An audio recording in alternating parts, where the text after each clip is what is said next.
कर्नाटक की सिद्धारमैया सरकार ने कर्नाटक में राष्ट्रीय स्वयंसेवक संघ आरएसएस पर प्रतिबंध लगा दिया है। अब बिना अनुमति के वहां पर आरएसएस वाले शाखा सम्मेलन या पथ संचलन नहीं कर सकते हैं। तो ऐसी स्थिति में उन्हें पथ संचलन या शाखा सम्मेलन के लिए सरकार से अनुमति लेनी होगी।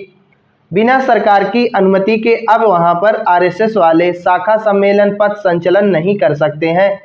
और वहां पर देखा गया कि आरएसएस वालों ने शाखा सम्मेलन और पथ संचलन के लिए जब परमिशन लेना चाहा तो सरकार ने परमिशन ही नहीं दिया।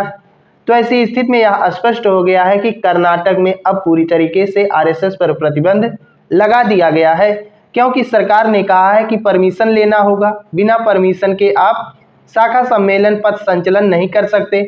और जब आरएसएस वाले परमिशन लेने गए तो उन्हें परमिशन ही नहीं दिया गया। तो इसका मतलब स्पष्ट होता है कि अब आरएसएस पूरी तरीके से कर्नाटक में बैन है।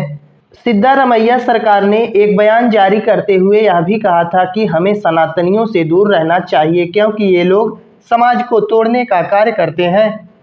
सिद्धारमैया ने यह भी कहा कि भाजपा के वैचारिक केंद्र राष्ट्रीय स्वयंसेवक संघ से भी लोगों को बचकर रहना चाहिए, क्योंकि यह संगठन हमेशा से ही बी.आर. अम्बेडकर और उनके नेतृत्व में बने संविधान का विरोध करता है। सिद्धारमैया द्वारा दिए गए इस बयान के बाद देखा गया कि महाराष्ट्र के मंत्री नीतीश राणे का भी बयान आ गया है। नीतीश राणे ने कहा कि सनातन के खिलाफ सोचने के लिए और आरएसएस पर प्रतिबंध लगाने के लिए ऐसे सैकड़ों सिद्धारमैया को जन्म लेना होगा। नीतीश राणे ने कहा, कुछ नहीं होगा, सनातन धर्म इतना महान है कि यह सभी को ठीक कर देगा।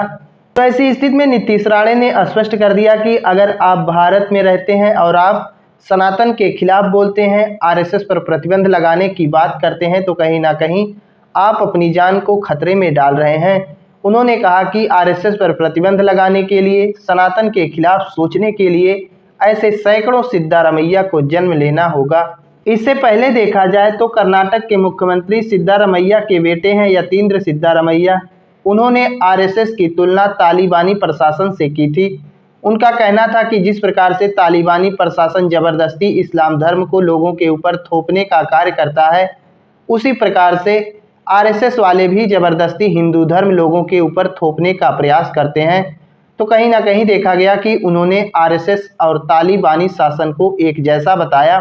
तो ऐसी स्थिति में कर्नाटक सरकार द्वारा आरएसएस पर लगाए गए प्रतिबंध को लेकर आप लोग क्या कहना चाहेंगे? आप लोग अपनी राय दे सकते हैं।